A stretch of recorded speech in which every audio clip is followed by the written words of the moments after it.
ఈ 'big boss 8'లో starting ఒక 2-3 weeks తర్వాత చాలామంది ఫిక్స్ అయింది ఏంటంటే, నిఖిల్‌కి విన్నర్ క్వాలిటీస్ ఉన్నాయి. గెలిచే ఛాన్సెస్ ఎక్కువ హై ఉన్నది ఆయన్నే అని అందరం అనుకున్నాం. తర్వాత ఇంకొక పర్సన్ ఉన్నాడు.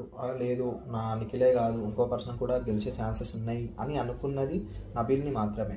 కానీ ఆ నబీల్ అక్కడ ఆ రేంజ్‌లో మనం చూసిన ఆ పర్సన్ ఇప్పుడు కంప్లీట్‌గా మొత్తం పడిపోయినది. ఆ గ్రాఫ్ మొత్తం పడిపోయింది. ఎప్పుడైతే వైల్డ్ కార్డ్స్ వచ్చినారో అక్కడి నుంచి పడిపోయిండు. ఇప్పుడు ఇంకా ఎక్కువ పడిపోతున్నాడు.